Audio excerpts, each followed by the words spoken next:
An evening of severe weather led to a lot of cleanup today, and now the National Weather Service confirms a tornado hit part of Assumption Parish. Good evening and thanks for joining us, everyone. I'm Sharice Gibson. And I'm Katie Moore. Today, investigators were out surveying the damage after 2 rounds of severe weather swept through the area. Mike McDaniel was there last night right after that storm hit that area. He joins us now live near Lavityville, where the path of damage, Mike, stretches for about a mile there.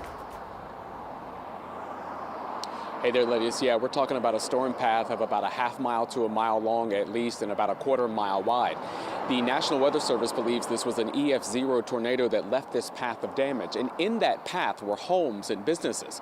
One of them in particular is the one behind me. That is Cookie's Thrift Store. You can see the roof is ripped off. Part of the roof is wrapped around that utility pole. Another section that's actually across the bayou in the woods back there. This place is special here because it is known for serving this community in a time of need. It's gonna be all right, Mom. Chelsea Rodriguez and her mom, Joan Burke, spent Tuesday morning wanting to clean up their family-owned thrift store in the Supreme community of Assumption Parish. Hurts. That was a lot of work. A lot of people out. Instead of cleaning, all they could do is look. Cookie's Thrift Store was in the path of Monday's tornado. The roof was ripped off and damage to the building left it unsafe to go inside.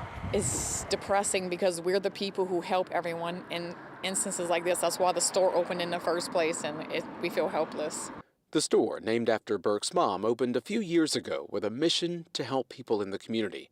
They used their stimulus checks from the pandemic and life experiences to make it happen. My mama lived at the thrift store. She was a single mom with 6 kids. Everything we got came from a thrift store.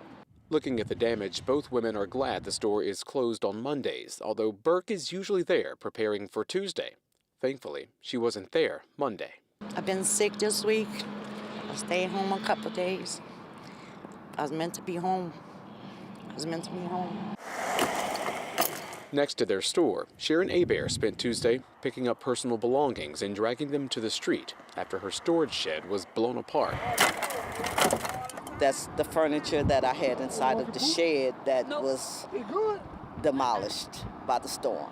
Thanks to the kindness of strangers like Kendrick Williams, cleanup was a little easier. Just passing by and I seen ladies out here trying to pick up stuff, so I stopped and tried to help. The Sun Tuesday put a spotlight on just how much help is needed. As I coming up to the station, I could see both doors imploded. The doors and part of the walls of the nearby fire station were blown out.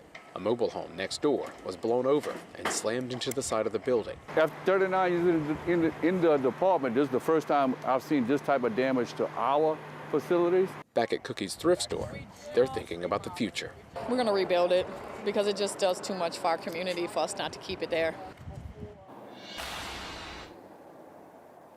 Mom and daughter are now going through those insurance hoops to try and bring that store back. They just know it's going to take a little bit of time. Look, there was a lot of power outages here last night. You can see some of the utility crews back in the distance working on some of the lines. A lot of homes have damaged, and folks simply say this was a scary situation.